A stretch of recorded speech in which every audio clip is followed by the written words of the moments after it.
हमवार करेंगे आपके मुस्तकबिल की राहें। एक्सपर्ट के साथ होगी करियर की बात। जानकारी देंगे नौकरियों और एडमिशन्स की। दिखाएंगे सफर एक कामयाब शख्सियत का। रोजगार से कामयाबी तक हर शनिचर रात 9:30 बजे और इतवार दोपहर 1:30 बजे सिर्फ डीडी उर्दू पर।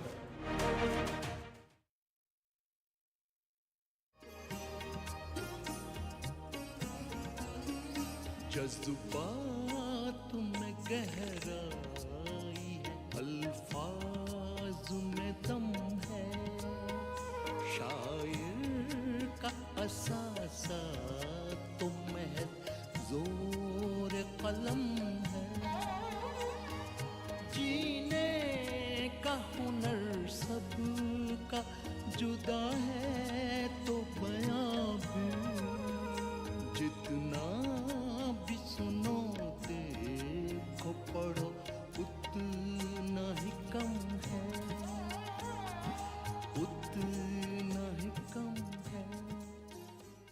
आने वाली नस्लें तुम पर रश्क करेंगी हम असरों, जब उनको ये ध्यान आएगा तुमने फिराक को देखा है। जी हाँ, मैं फिराक हूँ, रघुपति सहाय फिराक गोरखपुरी। मेरी पैदाइश 28 अगस्त 1896 को गोरखपुर शहर में हुई। मेरे वालिद मोहतरम मुंशी गोरख प्रसाद इबरत और मेरी वालदा गोरखपुर शहर के निहायत खुशहाल तालीम याफ्ता और बाइज़्ज़त श्रीवास्तव कायस्थ ख़ानदान से ताल्लुक़ रखते थे। मेरी वालदा मेरे वालिद मोहतरम की तीसरी बीवी थी। घर में किसी चीज़ की कमी नहीं थी। बचपन से ही बहुत तेज़ और ज़हीन था। सब लोग खुश थे। फिराक गोरखपुरी की इब्तिदाई तालीम उनके ख़ानदानी रिवाज के मुताबिक उर्दू में हुई। फिर अंग्रेज़ी तालीम हासिल करने के लिए उन्हें स्कूल भेजा गया। फिराक गोरखपुरी बचपन से ही बहुत ज़हीन और मेहनती थे। हर इम्तिहान में वो नुमाया कामयाबी हासिल करते रहे। 1913 में फिराक ने गोरखपुर हाई स्कूल से मैट्रिक का इम्तिहान पास किया और एफए करने के लिए इलाहाबाद चले गए। यहीं से उनकी ज़िंदगी में बहुत बड़ी तब्दीलियां रूनुमा हुईं। हिंदुस्तान की जंग आज़ादी में शिरकत करने का जज्बा और सियासत में दिलचस्पी यहीं से शुरू हुई। शायरी का ज़ौक़ व शौक़ जो उन्हें अपने वालिद इबरत गोरखपुरी से विरासत में मिला था, उसे परवान चढ़ने का मौका भी इलाहाबाद की फ़िज़ाओं में ही मिला। 1920 में प्रिंस ऑफ वेल्स की हिंदुस्तान आमद पर गांधी जी की क़यादत में जो ज़बरदस्त मुज़ाहरा किया गया, उसमें फिराक ने भी शिरकत की और जेल भेज दिए गए। मुझे 1.5 साल की कैद मिली। मुझे और कैदियों के साथ आगरा जेल भेज दिया गया, जहाँ से 1 साल के बाद मुझे लखनऊ जेल भेज दिया गया। एक बार जेल में कुछ अखराजात के लिए मुझे रुपयों की ज़रूरत पड़ गई, तो मैंने कुछ मज़ामीन लिखकर मुंशी प्रेमचंद को भिजवा दिए। उन्होंने मुख्तलिफ रिसालों के पास वो छपवाने को दे दिए और उनसे मुझे रुपए मिल गए। जेल में अपने अच्छे चाल चलन की बुनियाद पर उनको जल्दी ही रिहा कर दिया गया। रिहा होने के बाद फिराक गोरखपुर आए और यहाँ से अपने आबाई घर, जो खिज़ा रसीदा चमन की तरह बर्बाद हो चुका था, वहाँ गए। उनके छोटे भाई तपेदिक के आर्जे में मुब्तला होकर इंतकाल कर गए थे। उस वक्त फिराक इतनी ज़हनी और इक़्तिसादी परेशानियों में मुब्तला थे कि वो ये फ़ैसला नहीं कर पा रहे थे कि वो क्या करें और क्या ना करें। उसी ज़माने में पंडित जवाहरलाल नेहरू गोरखपुर आए और मेरे मेहमान हुए। मैंने उन्हें अपना दुख दर्द कुछ नहीं बताया, पर सियासत आलम के कयाफा शनास ने बिना कुछ सुने ही सब जान लिया और फ़ौरन मेरे सामने एक तजवीज़ रख दी कि तुम ऑल इंडिया कांग्रेस कमेटी के अंडर सेक्रेटरी के तौर पर इलाहाबाद जाकर वहाँ के दफ्तर का कारोबार संभाल लो। ये बात सन 1923 की है। मैंने गोरखपुर को अलविदा कहा। कांग्रेस के सदर मौलाना मोहम्मद अली जौहर मेरे बारे में सुन चुके थे। कांग्रेस के एक जलसे में मेरी इंग्लिश ज़बान की एक रिपोर्ट को पढ़कर वो मेरी सलाहियतों के बारे में जान चुके थे। उन्होंने नेहरू जी की तजवीज़ पर फौरन हामी भर दी। मैं गोरखपुर छोड़कर इलाहाबाद चला आया और 250 रुपया महीना की तनख्वाह पर ऑल इंडिया कांग्रेस कमेटी का अंडर सेक्रेटरी बन गया। इसी साल उन्होंने आगरा यूनिवर्सिटी से एमए की डिग्री भी हासिल की। फिर इलाहाबाद यूनिवर्सिटी में अंग्रेज़ी अदब के लेक्चरर की हैसियत से उनको अपनी पसंदीदा मुलाजमत मिल गई। फिर उसके बाद बकिया सारी ज़िंदगी उन्होंने इलाहाबाद यूनिवर्सिटी से वाबस्तगी में ही गुजारी। सब जानते हैं मेरी तमाम ज़िंदगी दरसो तदरीस में गुजरी है। बीए में हम लोगों को अंग्रेज़ी अदब पढ़ाते थे वो, और ख़ास तरीके से जो रोमांटिक्स का पीरियड था वो पढ़ाते थे। और मेरा आज भी ख्याल है कि उन जैसा उस्ताद रोमांटिक पोइट्री पर, अंग्रेज़ी की रोमांटिक पोइट्री पर मुझे नहीं मिला कभी। मैं खुद भी यूनिवर्सिटी में पढ़ाता रहा हूँ और जानता हूँ कि जिस तरह से जज्ब के आलम में वो पढ़ाते थे, शेली, कीट्स, वर्ड्सवर्थ से सबको मुश्किल है कि कोई उस तरह से डूब के पढ़ाए। सिर्फ किताबों के मानी बताना या खाली उसके वो पेश कर देना वो काफ़ी नहीं होता, बल्कि उसमें जो कैफियत है उसमें डूब के पढ़ाना, ये काम उस्ताद के लिए आसान नहीं होता। फिराक साहब वैसे उम्र तो उनकी काफ़ी हो गई थी, लेकिन भारी भरकम आवाज़ के आदमी थे, और इसलिए जब वो पढ़ाते थे तो हम लोग बस उन्हीं की तरफ देखते रह जाते थे। उन जैसा उस्ताद मैंने अंग्रेज़ी अदब में, मेरे उस्ताद सभी रहे हैं, मैंने अंग्रेज़ी अदब में भी मैं ज्वाइन किया नहीं। तो हमारे प्रोफेसर देव जो बहुत मशहूर अंग्रेज़ी के दीप थे वो भी थे, लेकिन जो पढ़ाने में फिराक साहब के लुत्फ़ आता था वो मैंने किसी अंग्रेज़ी उस्ताद को नहीं देखा। फिराक साहब अपने शागिर्दों और दोस्तों से गुफ्तगू के दौरान अक्सर बड़ी बसीरत अफरोज़ बातें कह जाया करते थे। शायर ना हिंदू होता है ना मुसलमान होता है, वो ना यहूदी होता है ना ईसाई, ना वो पारसी होता है और ना वो बौद्ध। आप कहेंगे इसमें सच्चाई क्या है? अरे सूरदास और तुलसीदास ये हिंदू थे, एक कृष्ण का भक्त था और एक राम को पूजता था। हाँ, कबीर अलबत्ता अपना पता नहीं देते थे। मिल्टन और डांटे ईसाई थे, होमर और वर्जल इनका कुछ भी कह लीजिए, मगर शैले मुनकर था। एक वर्ड्सवर्थ वो अंग्रेजी चर्च से सुलह करके मर गया। फिरदौसी, सादी और हाफिज पर कुफ्र का फतवा मत लगाइए। और रहा उमर खय्याम, कौन जाने उसका मजहब क्या था। लेकिन बात तो उर्दू की हो रही थी। उर्दू के शायरों, खासकर गजल गो शायरों का मामला ही कुछ और है। उनका मजहब कुछ भी हो, वो खुद को काफिर ही कहेंगे। मैंने दुनिया भर की बेहतरीन शायरी पढ़ी है और उसकी रोशनी में मैं इतना ही कहूंगा, शायर का कोई मजहब नहीं होता, शायर का मजहब नहीं होता। अगर मैं आपके सामने ये अर्ज़ करूं कि हिंदुस्तान के वो कौन से शोरा हैं जो अपने मुल्क की आलमी पहचान बन गए, या वो शोरा जो अपने शहर की आलमी पहचान बन गए, तो फिराक गोरखपुरी का नाम सबसे पहले जहन में आता है, एक इलाहाबादी की हैसियत से मैं अगर देखूँ तो। फिराक गोरखपुरी की शायरी के कई मजमुए शाया होकर मंजर आम पर आ चुके हैं। गुले नगमा, गुलबांग, रूप, रूह बलागत, मशल और पिछली रात वगैरह, जिसमें से गुले नगमा पर उन्हें साहित्य अकेडमी अवार्ड तफवीज़ किया गया। कुछ अरसे बाद उन्हें भारतीय ज्ञानपीठ अवार्ड भी दिया गया। भारतीय ज्ञानपीठ अवार्ड हिंदुस्तानी अदबियात में दर्जा इम्तियाज़ रखता है। जोश और इकबाल नज़्म के शायर हैं और शायद फैज़ भी नज़्म के शायर हों। फिराक की तरह से कोई गज़ल का शायर 20वीं सदी में उस पाए का पैदा नहीं हुआ।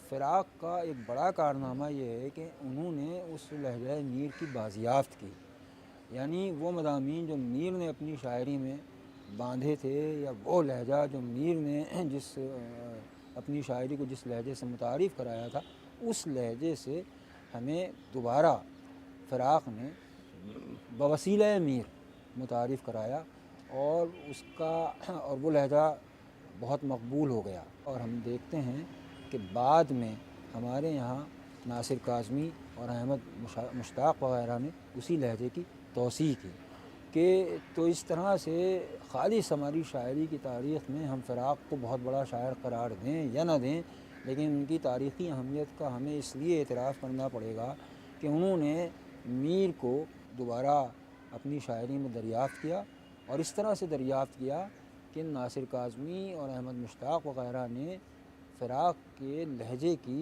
तौसीह की। मीर का एहसास, मीर का वजदान और मीर की आवाज़ मेरे खून में हल होकर रह गई है।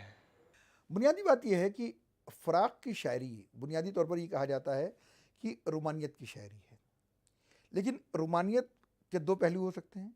हम इश्किया शायरी कर रहे हैं, उसको भी रूमानियत की शायरी कहा जा सकता है, लेकिन अगर हमने दर्द ज़ीस्त को और दर्द ज़माना को भी अपनी शायरी के अंदर मकाम दे दिया तो मैं समझता हूँ कि ये शायरी फिर आफाकी शायरी हो जाती है।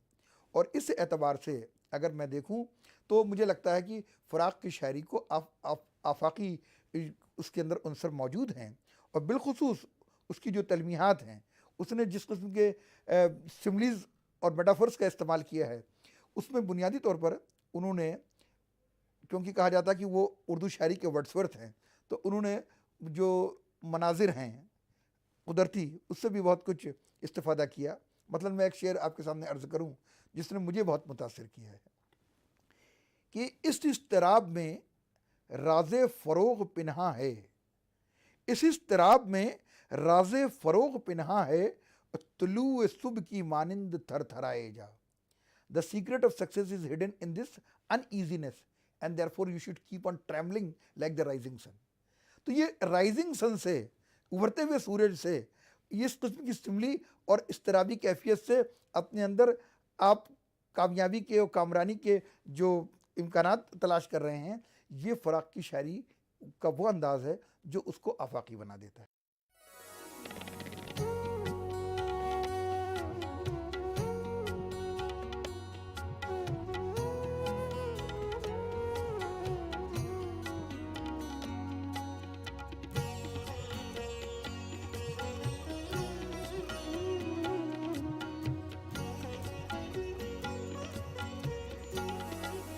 किसी का यूं तो हुआ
सोचने में उम्र गुजरी है, उतर गया रगे जान मेरे निश्तर, फिर भी किसी का यूं तो हुआ कौन, उम्र भर फिर भी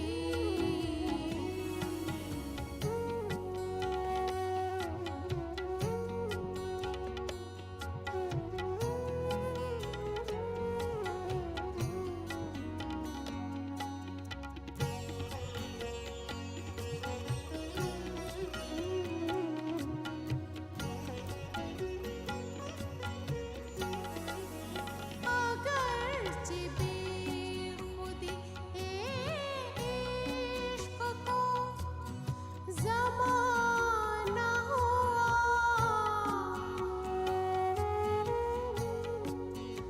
अगरचे बेखुदी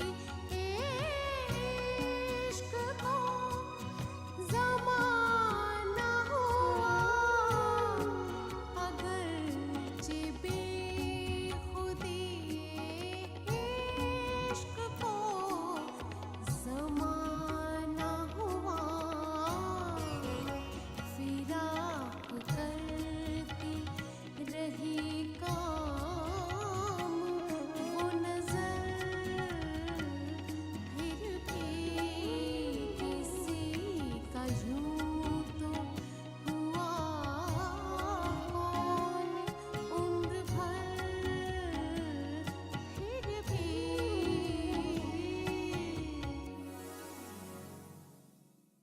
उनके कई मजमूआ कलाम सामने आए, गज़लों के मजमूए हैं, रुबाइयात के मजमूए हैं, लेकिन अब भी उनका बहुत सारा कलाम किसी भी मजमूए में शामिल नहीं है और तदवीन की ज़रूरत है।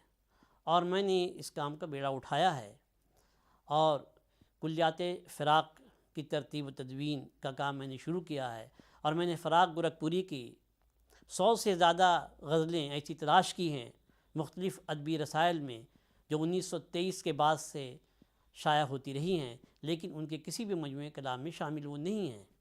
उर्दू रुबाई के फॉर्म में खालिस हिंदुस्तानियत को पेश करने का कारनामा जो फ़िराक गोरखपुरी ने अंजाम दिया, वो अपनी मिसाल आप है।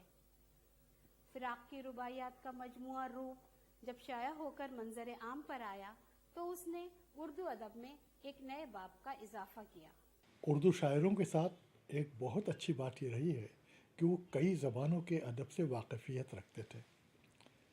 मिसाल के तौर पर अमीर खुसरो, वो फ़ारसी ज़बान के शायर थे, हिंदवी ज़बान के शायर थे, लेकिन अरबी और तुर्की से भी वाकिफ़ थे और संस्कृत के अलावा हिंदुस्तान की और कई ज़बानों से वाकफ़ियत रखते थे। इसी तरह ये रिवायत फ़िराक के हिस्से में भी आई। फ़िराक उर्दू और फ़ारसी रिवायात का गहरा शऊर रखते थे। इसके साथ साथ वो संस्कृत और अवधी ज़बानों की शायरी से भी अच्छी तरह वाकिफ़ थे। इसके अलावा फ़िराक की एक और ख़ुसूसियत ये रही है कि वो मगरिबी ज़बानों के अदबियात से भी बड़ी गहरी वाकफ़ियत रखते थे, क्योंकि अंग्रेज़ी के उस्ताद थे वो। तो ये सारी चीज़ें, ये सारी रिवायात कहीं ना कहीं उनकी शायरी में जलवगर होती नज़र आती हैं।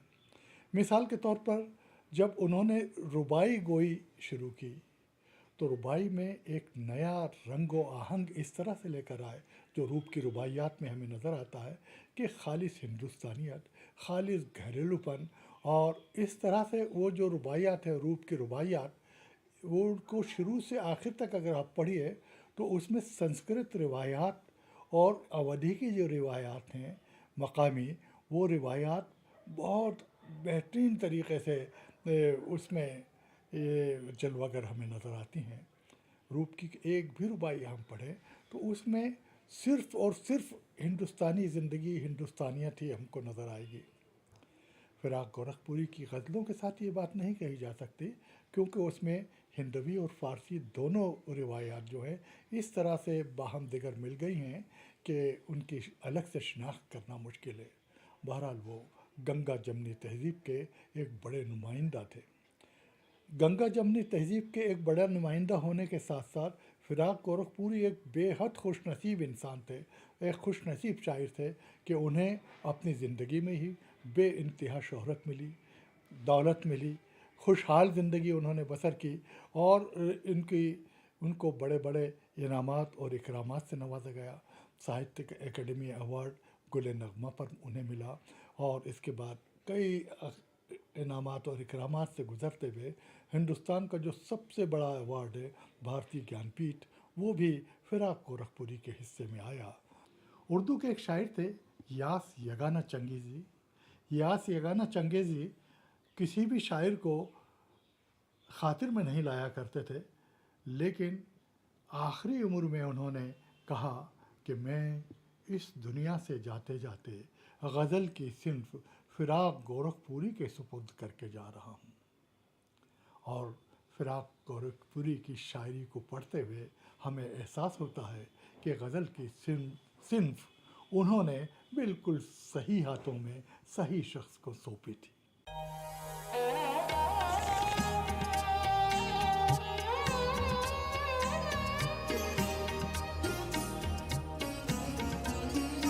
जज्बात में गहराई है, अल्फाज में दम है, अल्फाज में दम है, शायर का असासा तो महद